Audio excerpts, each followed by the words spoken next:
On the day the college entrance exam ended, the school's bell pulled me into the small grove in front of the whole class. Just when I was still confused, she suddenly kissed me.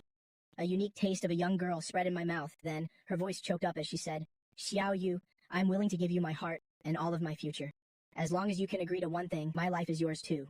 She startled me. It turned out it was all because her mother was sick and urgently needed 600,000 for surgery. Although 600,000 to a rich underachiever like me is just half a month's pocket money, I still rejected her without a second thought, because the heart of an ice-cold top student belle seems very precious. Unfortunately, I don't believe in love. My parents could marry for the sake of the family's interests and maintain the image of a model couple for over 20 years. Do they have hearts? Maybe, but they've given their hearts to outsiders. So don't talk to me about hearts. I don't believe in it. I stood up straight and walked in front of her. I was a head taller than her. I could clearly see her trembling eyelashes and the glistening tears on them. I reached out my hand. She stiffened and unconsciously closed her eyes. My finger gently flicked her forehead. Bai Ningbing was stunned, opened her eyes, and looked at me blankly. I pulled my hand back, looked straight into Bai Ningbing's eyes, and said word by word, "Bai Ningbing, get this straight. Do you want me to be a scumbag who takes advantage of someone's misfortune, or do you want me to be a good person, show some compassion, and help you out?" She was completely stunned, staring at me blankly, her mind clearly short-circuiting. But I was very patient, just looking at her like that. She finally reacted, her tense shoulders immediately relaxing. Bai Ningbing harbored a tiny sliver of hope. Her voice as faint as a mosquito's buzz. "Please, I'm begging you." I shook my head decisively. No way. I'm not a philanthropist. Even if I have a lot of money, I won't spend it on unnecessary things. After all, 600,000 is enough for me to buy dozens of Napoleon cats. Her pleading eyes instantly turned to despair. Seeing her on the verge of breaking down, the little bit of wicked interest in my heart also faded. I changed my tone. "But even if I don't want to be a bad guy or a good guy, we can do business together. I remember your academic performance isn't bad, so your future can be considered a potential stock. So I can lend you the money as a personal investment. 600,000. I can transfer it to you right now." Her eyes immediately lit up with incredulous joy. "But I have one condition. In 10 years, you must pay me back 1,000,000. The interest rate isn't high, it shouldn't be difficult for you. Also, in the college entrance exam a month from now, you must get into Tsinghua or Peking University. This is the first step to prove you have the potential to repay the debt and also a risk control clause for this investment." She was like someone who just grabbed a life-saving straw, immediately nodding her head frantically, afraid I would change my mind. I left her my phone number, then turned and walked away, not bothering to see her expression. Coming out of the small grove, the sunlight shone on me, warm. Actually, I didn't care at all whether she would pay me back or not. 600,000 really is nothing to me. The contract terms were just for show. Otherwise, everyone would come running to borrow money from me, and no amount of money would be enough. Spending 600,000 to buy a little bit of smugness from doing a good deed today, and getting a close-up look at the belle's flustered state, wasn't too bad of a deal. After talking to the lawyer, I set a time and place, and forwarded the contract to Bai Ningbing, and that was that. I strode towards my original destination, a club activity room. Through the window, I could see the scene inside. My childhood friend, Liu Ruyan, was chatting animatedly with a punk-looking guy. The Liu family and my family can be considered friends for generations, with close business ties. So Liu Ruyan and I were also considered childhood friends. That wasn't the issue. Mainly, it was Liu Ruyan's older sister, Liu Qingshu, a truly proud woman. Beautiful and ruthless. Most importantly, she treated me very well. Every time she gave me pocket money, it was in the millions. For a good-for-nothing like me, she was a walking ATM. Furthermore, Liu Qingshu was about to get engaged to my sanctimonious older brother, Jiang Lingchuan, so in the future, she would officially be my sister-in-law. Making us even closer, my decadent life was even more secure. But recently, because of some punk Liu Ruyan's, grades dropped from the top to average. This made Qingshu specifically ask me about the situation, so I knew I had to step in. After all, if you take someone's money, you have to help them out a bit. Before I could open the door, I bumped into a guy running out. He staggered back 2 steps, his eyes full of humiliation and unwillingness. I recognized him. He seemed to be a poor student that Liu Ruyan used to sponsor. His grades were very good, and he was an honest person. Seeing this, it was probably the classic drama of I love my benefactor, but my benefactor loves a punk. I shook my head, feeling a little amused. This kid is too young. When rich people like us spend money to do things, it's often just a habit, a pastime to show off our status. It doesn't mean we're good people. If you're truly grateful, then work hard to succeed and repay them with benefits. That's how you deal with people. Bringing emotions into it is just asking for trouble. I ignored him and pushed open the ajar door. Liu Ruyan was talking to Tang Long, laughing her head off. When she saw it was me, Liu Ruyan's smile froze on her lips, her eyebrows immediately furrowed, and her voice filled with defensiveness and impatience. "Zhang Xiaoyu, what are you doing here? Are you also here to convince me to break up with Brother Long? Let me tell you, don't waste your breath. A useless young master of the Zhang family like you can't even manage your own life. What right do you have to meddle in mine?" I wasn't angry. I even found it a bit funny. I'm not meddling. I'm just curious. How did the good little girl of the Liu family, who always follows the rules, suddenly get into this type? Liu Ruyan raised her voice, with a look of contempt. "What do you know? Brother Long isn't like you pretentious rich kids. He lives authentically, he lives freely." She linked arms with Tang Long. This is what you call living. Your cookie-cutter lives are the boring ones. That's what's a waste of a life. With that, she turned her attack on me. Especially you, Jiang Xiaoyu. You're no good at studying, and you're no good at playing either. Besides being part of the Jiang family, what else do you have? You're completely useless from head to toe. I nodded, with a look of sudden realization. I see. The winds of youth, right?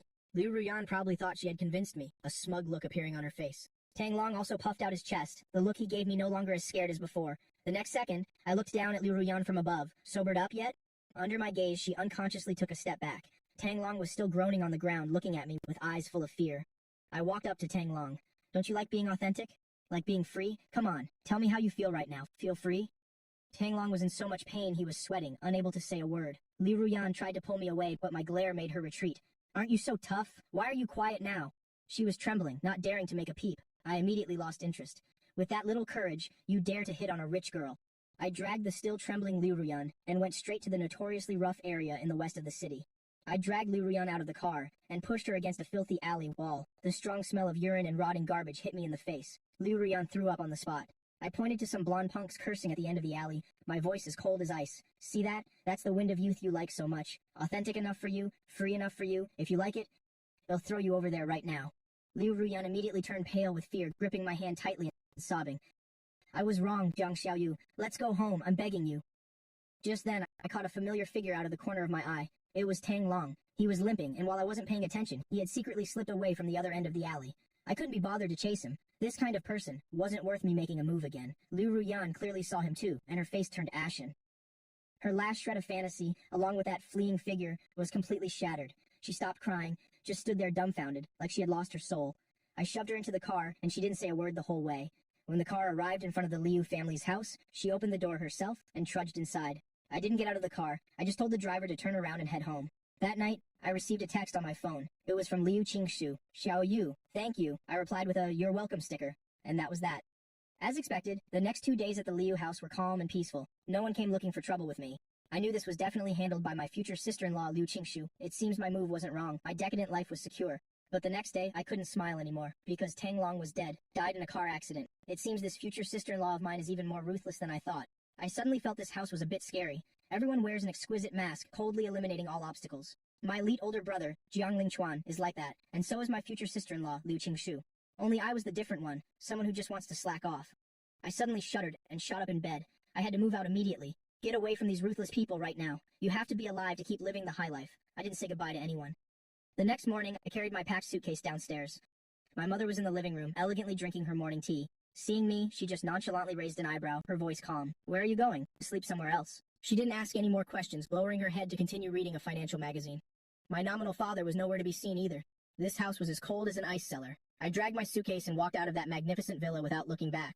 I had a penthouse apartment in the city center that I'd bought a long time ago, and now was the perfect time to use it. The apartment was very large and empty, and the fridge was empty. I drove to the biggest supermarket nearby. I needed to fill this new home with food and snacks. Pushing a shopping cart, I walked among the fully stocked shelves. I was like a shopping robot, motionlessly tossing items into the cart. As I passed a corner, I suddenly stopped. Because in a corner of the snack aisle, I saw a girl, secretly stuffing a bag of bread into her sleeve. She looked a few years younger than me, with a small frame wearing a faded uniform. She looked quite clean. It's just a pity her hands weren't so clean. I didn't say anything, just leaned against the shelf, crossed my arms, and watched her with amusement. She was struggling to stuff it. The sleeve was too small, the bread was too big. She tried again and again, so anxious that her forehead was beaded with sweat. Finally, as if sensing something, her movements froze and she slowly raised her head. Our eyes met midair. I stared at her without saying a word. Within 10 seconds, her face turned visibly red.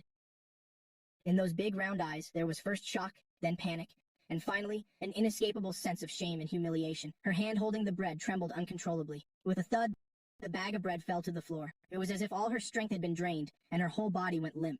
She lowered her head, wishing she could bury her face in the ground. How boring. I walked over, bent down to pick up the bag of bread, and threw it into my shopping cart. Then I casually swept various types of cookies and candies from the adjacent shelf into the cart. Soon, my cart was piled high like a small mountain. I pushed the cart in front of her. She still had her head down, her whole body tense, as if waiting for a verdict. I lightly kicked her faded canvas shoes with the tip of my shoe and said calmly, "No money for food?" Her body trembled, then she gave a slight nod. A second later, as if remembering something, she shook her head vigorously. I was getting a little impatient. "You're nodding and shaking your head. Are you performing a mime for me?" "What is it?" My tone was a bit harsh. She was so scared by me that she jumped and shot her head up. Looking at me, the rims of her eyes were red, brimming with tears. Her lips moved, and a few unclear sounds came from her throat as she awkwardly gestured with her hands. I froze. In that moment, a thought flashed through my mind. Mute? I looked at her anxious and helpless appearance, and the annoyance in my heart immediately subsided. I regretted it. At this moment, I felt like a genuine asshole.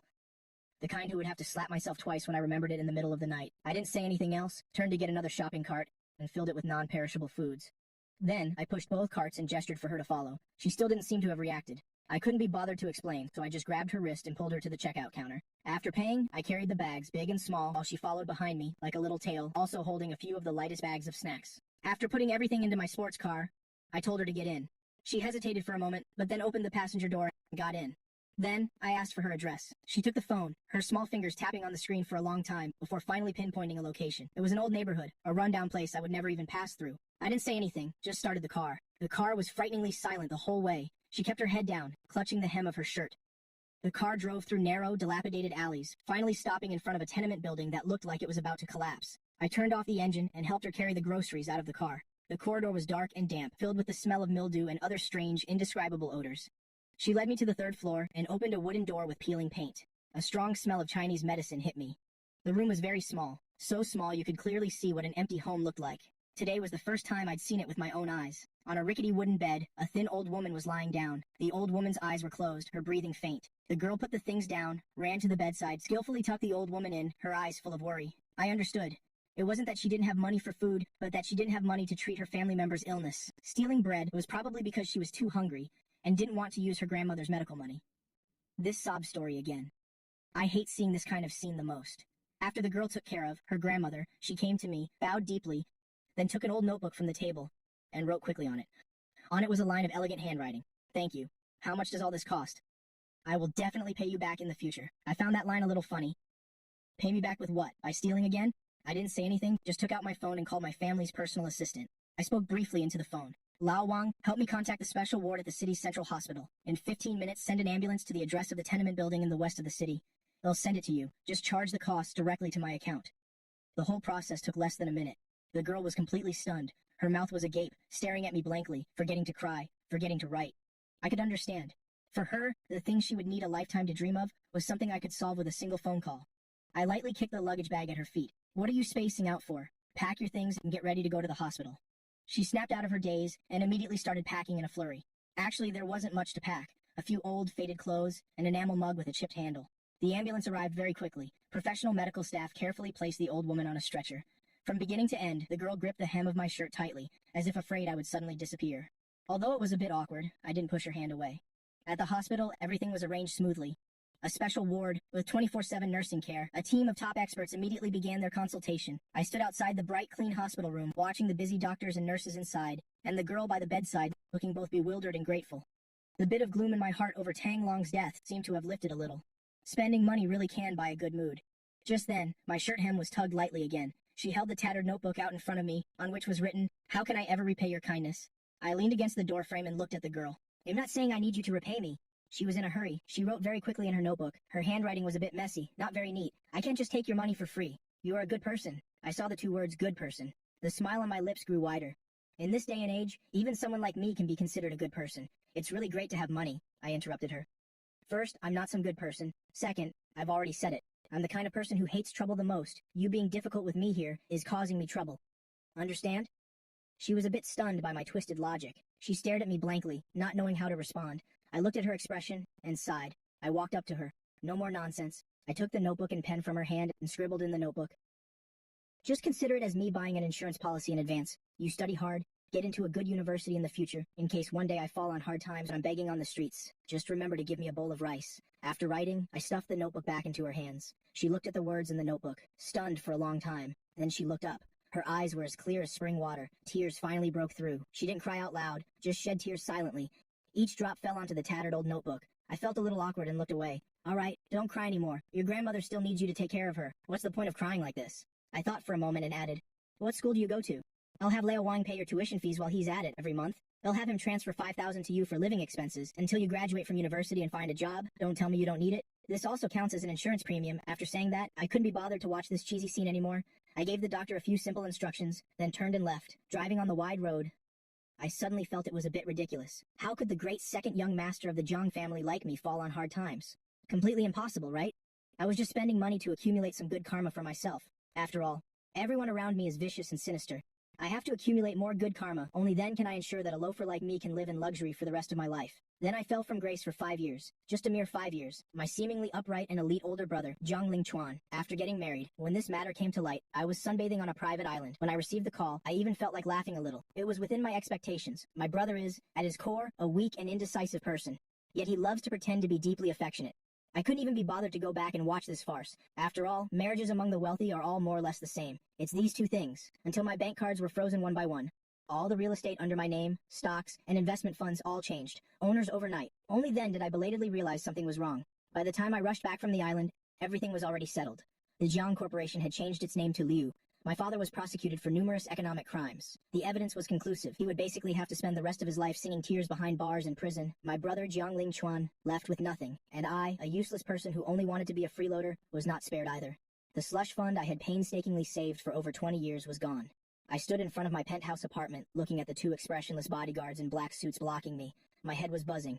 Hey sis, if you want revenge, then get revenge. Kill my brainless brother. I have no objection, but you sent my father to prison and hollowed out the Jiang Corporation? What's the meaning of this? Thinking of this, my blood boiled with anger. Am I living in some sort of female-led revenge novel and become the cannon fodder relative who gets conveniently dealt with? Just then the door opened. Liu Qingsu was sitting on my favorite Italian sofa, elegantly swirling a glass of wine. 5 years have passed. She was even more beautiful and colder than before. That powerful aura of being in control of everything was suffocating. She saw me and put down her wine glass, smiling gently at me. Xiaoyu, you're back? I said nothing, just stared at her. She stood up and walked towards me step by step. She reached out, wanting to touch my face. Don't look at me like that. I didn't want this either. I tilted my head to avoid her. She wasn't angry and retracted her hand. She said slowly, your brother is too stupid. I gave him a chance. Unfortunately, he didn't cherish it. Liu Qingsu shook her head, looking at my expression with a hint of mockery. So this is the reason you dealt with our whole family? She paused for a moment. Her voice carried a trace of allure. But things are different now. He was the one who wronged me first. My revenge is perfectly justified now. I don't need a husband like that. With that, she took a step closer to me, carrying a strong sense of invasion. Xiaoyu, are you interested in staying with me? I can take care of you just like before. Hearing that, I laughed until tears came out. I wiped the corners of my eyes and looked at Liu Qingsu's flawlessly perfect face. Hearing you say that, I'm starting to suspect you sent him off with your own hands. The smile on her face finally stiffened. Although it was just for a moment, I still caught it. The last bit of wishful thinking in my heart vanished, as expected. This woman has been a lunatic from the very beginning. She would stop at nothing to achieve her goals. I retracted my smile and looked at her expressionlessly, then slowly gave her the middle finger in contempt. The last trace of a smile on her face disappeared, replaced by an ice-cold indifference. You don't know what's good for you. She waved her hand without giving me another glance. The two bodyguards immediately stepped forward, one on my left and one on my right. They lifted me up like a chick. I was roughly thrown out of my own home. I stood in the empty hallway. I couldn't help but sneer if I had actually believed her demonic words and stayed once she got tired of me. I'm afraid I wouldn't even know how I died. I know very well I'm no match for her. Even an old fox like my father was plotted against by her, a hedonist like me who only knows how to eat and play. What do I have to fight her with? Staying away from this psycho is more important than anything. I took out my phone, opened the contacts list, and found the friends who always called me Brother Yu. I made the first call. Hello, young Master Zhou. This is Zheng Xiaoyu. The other end was silent for 3 seconds, cautiously. Who is this? Sorry, you've got the wrong number. The call was hung up. I was stunned for a moment, then laughed self-deprecatingly. I continued to the second number. The result was exactly the same. The third, the fourth, were either wrong numbers or no one answered at all. I leaned against the cold wall and deleted my so-called friends from my phone one by one. After deleting them all, only a few lonely family numbers remained on the screen. I sold everything of value I had on me. In total, I got less than 100,000 yuan. This amount of money before wouldn't have been enough for one night of my drinking money. Now it's my entire fortune. As I wandered aimlessly on the street, I somehow ended up back downstairs from my apartment. I couldn't help but let out a bitter laugh. This won't do. They'll just find a factory to tighten screws. The requirements are low and it includes food and lodging. Anyway, after more than 20 years of a rich life, I've lived enough. I lowered my head, calculating as I walked. I suddenly bumped into a soft embrace. A light, fresh scent wafted by. I instinctively wanted to apologize, but as I looked up, I suddenly met a pair of clear eyes. It was a girl with a delicate face. She looked a little familiar, but I couldn't remember where I had met her. But she clearly knew me. I could clearly see in her eyes the moment she recognized me. An indescribable joy and relief erupted. Her lips moved, as if she wanted to say something, but then she seemed to realize something. In the end, she just hurriedly and clumsily took a phone out of her pocket and quickly typed on it. The phone screen lit up. Mr. Zheng, you still remember me? I looked at the words Mr. Zheng. Not many people call me that these days. I took a closer look at her face. Fragments of memory began to slowly piece themselves together. A sudden realization hit me, a little surprised. The trembling figure in the supermarket 5 years ago. The girl who took care of her grandmother in the small, dilapidated house. It's you. Her eyes immediately lit up with surprise. She nodded her head vigorously. The joy was almost overflowing from her clear eyes. I was even more confused. Why are you here? She quickly typed again and held the phone up to me. The screen read, I saw the news. About the Jong family situation. I was very worried about you. I guessed you might come back here to check, so I've been waiting here since yesterday. My heart felt like it had been struck by something. In other words, in the 24 hours since I was kicked out, she had been waiting downstairs at the apartment I could no longer enter, using the clumsiest method to wait for an uncertain possibility. A surreal and complex emotion welled up, while my so-called friends were busy cutting ties with me. A young girl I had almost forgotten was here waiting for me for a whole day and night. I pursed my lips, wanting to say something. She seemed to see my embarrassment. New words appeared on the phone screen. Do you have nowhere to go? I was silent, taking it as a silent admission. She put her phone away, then she did something I absolutely didn't expect. She reached out and gently tugged on the sleeve of my hoodie. Her grip was very light. I could have easily pulled away, but the pleading tug from the sleeve was like an invisible chain that kept me from moving. She pulled me around and led me towards the street corner. As if possessed, I didn't resist and just followed behind her. We arrived at a small shop. The bakery storefront emanated a warm light. The shop's name was Little Light Bakery. The shop was closed, but the lights in the display case were still on. She used a key to open the shop door, then turned back and gestured with her eyes for me to come in. The shop wasn't big, but it was clean and tidy. The air was filled with the smell of butter and wheat from under the counter. She took out a carefully laminated folder, from which she pulled out a yellowed piece of paper and pushed it in front of me. It was the insurance clause I'd scribbled down 5 years ago. In case one day I fall on hard times when I'm begging on the streets, just remember to give me a bowl of rice. She pointed to the words on it, then pointed to me, then to herself and this bakery. Her eyes were as serious as if she were fulfilling a sacred contract. Finally, she turned around and from the oven took out a still warm croissant and held it out to me. There was no pity, no sympathy, just a matter-of-factness that it was now my turn. I took the bread, took a bite. The taste, although not as good as the high-end food I used to eat, it had a reassuring feeling. Are you guys still hiring? The girl was stunned for a moment. Immediately after, a radiant smile bloomed on her face. She nodded vigorously. That day, the hazy first half of my life came to an end, and the second half of my life became tied to this little bakery called Little Light, inextricably linked together, and my boss was a mute girl whom I thought I would never see again. A girl named Sue Wei, thanks to the money I sponsored her with and her own savings. After graduating from university, she opened this bakery on this street. The storefront wasn't large, but business was quite good. The neighbors all seemed to be particularly caring. They would always take a detour to come here, buy some bread, and chat for a bit. It's not easy for a young girl on her own. Now it's better. She has someone to help. Just looking at him is reassuring. I wore an apron with a little bear print, clumsily packing freshly baked toast. Hearing these words, I felt no ripples in my heart. Reassuring. Me, a lazy bum, so useless I can't tell grains apart. How could they tell that I was reassuring? But my presence did indeed lighten her burden. At least for heavy tasks like carrying bags of flour and sugar, a small, frail girl like her no longer had to grit her teeth and struggle to do them. In the evening, the shop closed. We would return to the small apartment upstairs, if the idiom a house with nothing but 4 bare walls described her previous place. Then this place could probably be considered a house with nothing but 1 wall, 1 dining table, 2 chairs, 1 sofa, a small room partitioned off from the balcony. That was my bedroom. It was even smaller than the bathroom in my previous mansion, but I slept more soundly than on any night in the past 20+ years. There were no schemes, no pretense. In the air, there was only the faint scent of wheat wafting up from downstairs. I started learning to be an ordinary person, learning how to sweep the floor without kicking up dust everywhere, learning how to use a pressure cooker to make congee without blowing up the kitchen. Most of the time, the results were disastrous. I mistook salt for sugar and made a pot of incredibly salty red bean soup. She took a taste, her little face scrunched up, but she didn't spit it out. She just silently drank a large glass of water, then picked up a pen and wrote in her notebook. The taste is very unique. Next time, you can use a little less sugar. I looked at her serious expression, both angry and amused. I snatched the bowl and threw it in the trash.